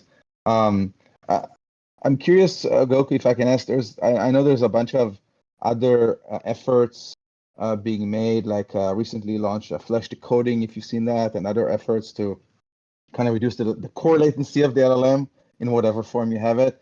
Is it something you guys are, if you can share, if it's something you guys are looking at and trying to integrate into your system to make Llama 2 and other models faster?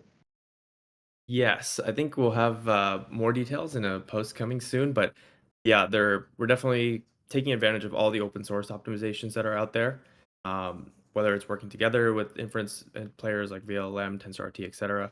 And there's certain proprietary optimizations on the single machine, and then proprietary optimizations you can only get within a multi-tenant scenario. So we want to do this because our users actually are asking for this. So this question is so timely. Besides just the final larger LLM for the generation piece, actually, even for me, right? I talked about this supervised node for routing. We have another supervised node for re-rankers. We find that's better than cross-encoders, for example. So in one application, there are so many different nodes, deterministic or supervised nodes, that people would love to swap out with, even with a smaller LLM that actually could be tuned, because a lot of them are kind of form-based, right? And then output to look a certain way to leverage in the rest of the pipeline. The issue is latency, even for the smaller ones, and then certainly performance for the smaller ones. So, two reasons why we're trying to push the boundary on terms of end-to-end latency, cost, inter-token latency, all these different metrics that users care about across the board here. But yeah, I think hopefully in 2024 we kind of change the conversation in terms of how much does it cost and the speed and the ability to tune these models going forward. But yeah, those are definitely top of mind for us. Yeah, maybe just one additional thought is, and maybe I have like a slightly different perspective, is like I think yeah, I think for like certain applications like search, like latency matters a lot. I mean that's critical to the user experience. I think for a lot of developers coming into this space, one thing we've noticed from enterprises that are just starting out is the latency part is probably like the second concern to start with, because they first just want to make sure that the thing actually kind of works. So they'll try out like GPT like 3.5 or 4. Actually make sure that they can build some system that like gives you back some accurate response, because that's the part, like, if that doesn't work, then the POC that they're building is invalidated, right? Like there's no real utility here. And then it's like after they get something that's like roughly working, then they start aggressively caring about like speed, cost, and latency, right? Because then they start deploying this in production and realize that users, for a lot of users, it's taking too long to get a response, it's costing them too much money. And then they start thinking about swapping it out for like a cheaper model, like fine tuning some like a supervised model for routing, for instance, and basically replacing bits of like the parts where they use LLMs with something simpler. I think one of the advantages of using an LLM is that you don't actually have to spend a lot of work like using it for something, because it's a very general purpose model. You don't have to like train it on a training data set, and so it's very good for prototyping initial things. But then once they validate that's kind of working, then they go ahead and then start optimizing for the whole like accuracy latency trade-off. Excellent. Thank you, everyone. I want to ask one last question, and maybe we can see if there's any questions kind of from people watching us here. But I'm going to start with you, Suleiman, on this. Like, I know we haven't talked too much about this, but it was kind of hinted to, like, the retrieval is, the quality is really important.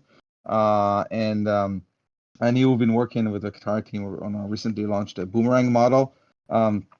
We'd love to hear your thoughts, and maybe others after that, on how important is it to pick the right model? What does it mean, and what can we expect from kind of research industry around that? Sure. Yeah. So I mean, I think like the backbone for RAG, like it's in the name, like retrieval. If you don't have good retrieval results, your LLM is going to depend on them and produce bad results. So I think in that use case, the retrieval part is super, super important. Because if you don't want your LLM to hallucinate or think about stuff that's not in the result set, you need your answer to be or a good answer to be in the result set. There's a few considerations there, like the model that you choose.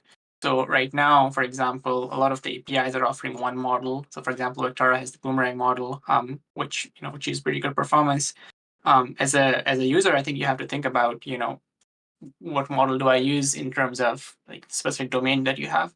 So for example, if your domain is one that's not too niche, I think a generalized model would work well for you. But if your domain is like very, very niche, where there's not a lot of public data available, or the models that we have aren't fine-tuned on that domain, you might find that your performance nosedives a lot. So I think those are some considerations you do have to do when you're kind of developing your application. And the space is kind of heating up a lot. At Cohere released their new embedding yesterday. They announced them with pretty good performance. We released our Boomerang model, I think, a month ago, which also has pretty good performance. And then the other consideration you have, which not a lot of people pay attention to, is multilinguality. So for example, our model is completely not only multilingual, but also cross-lingual. And the difference between them is multilingual means if you do a query in a different language, like French, you'll get results in French. But with cross-linguality, if you do a query in French, you can get the best answer in, for example, English, if that's the best match for it. And Boomerang supports all of those. So I think that's another important consideration is your data going to be monolingual, multilingual, you want cross-lingual results, what domain you want to be in. So I think it's all those parameters you have to think about.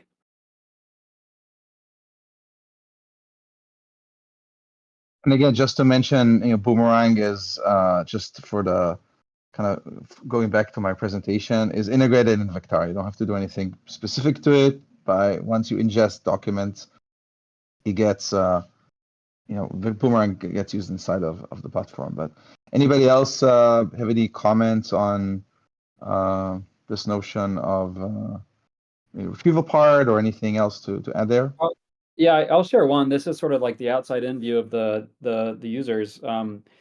What we see is there's two camps. There's people who sort of come from a search background and users who really focus on retrieval metrics, precision recall, all that, and they're trying to optimize that.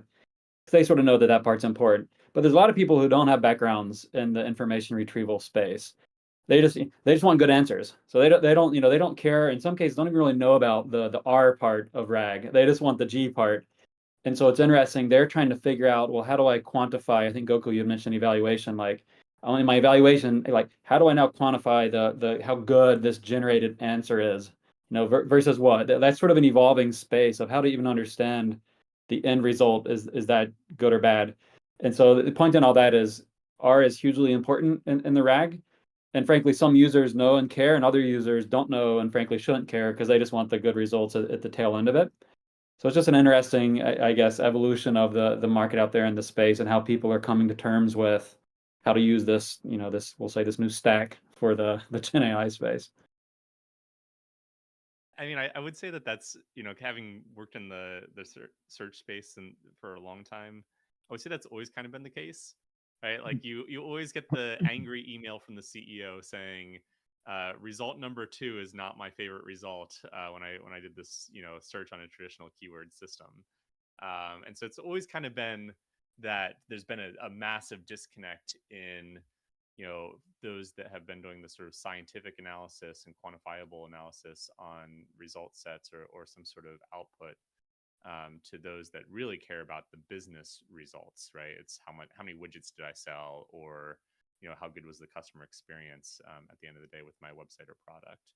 I think that's an area that the generative makes all the more obvious that you're ending up with a specific output that's trying to take some sort of action or provide you with a very specific answer. And it's obvious when that thing's wrong, whereas like NDCG or precision at K or whatever else, from a retrieval side, which is one of the metrics that we look at, we know is incredibly important to having a really good generative system in RAG. But as an end user, you just don't care, right? You have no reason to. All right. With that, Alyssa, is there any questions? We can take one question from the audience for this panel. Yeah, we do. Yeah, we do a question from the audience. I will jump in with the questions. So there is a RAG specific question. For RAG, either some tips you all could share on content sizing. Are there some general minimum data amount or amount at which the accuracy or performance being to drop? Yeah, Anyone sure, I want to can take that? Yeah, go for it. do initial stab. I mean, like, yeah, so I don't think there's a perfect answer. Our default is 1,000 tokens. I think it's also a function of your trunking and parsing strategy, like depending on whether you split stuff like by paragraphs or more like smartly by sections and stuff in like a markdown file, for instance, it affects your accuracy. Generally, what we notice is like a U-shaped curve. So like, for instance, like if you're returning very little context, obviously the retrieval, like the recall might be low, and so therefore the generation response quality will be low.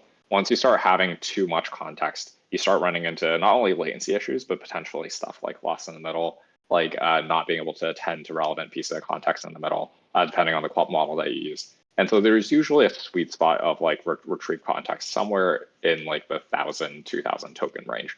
And this really depends on the questions you want to ask as well. If you're asking like fact-based questions like that are answerable, I think the non-complex queries, as Goku put it, like probably somewhere in that sweet spot is optimal. And then if you want to ask like a summary over the entire document or compare different documents, that becomes like a complex task. So that's actually something you might want to break down into multiple stages, so that like you might need to have more context to answer the full question. Yeah, and to add to that, I think this is like a really hot area. There's a whole bunch of techniques you can apply here. For example, like Jay was saying, you can have the stuff that's sent to the generative model be different from the stuff that you're actually embedding. So for the embedding model, for example, you can do chunking differently, but then when you retrieve a chunk or a sentence, you can pass context around and you can have that be different. Other techniques are like, for example, for one document, you can index the title, you can index different paragraphs, and then you can generate a whole score for the document and return that to the generative models. You can do overlapping chunks. You can do things where, for example, some models have the main input, which is limited in size and grows with O(n) squared because it's a transformer input, but then some models have this context window, which is like a bag of words that you can throw into it, and that can be much larger than that. So yeah, there's a variety of use cases, I think.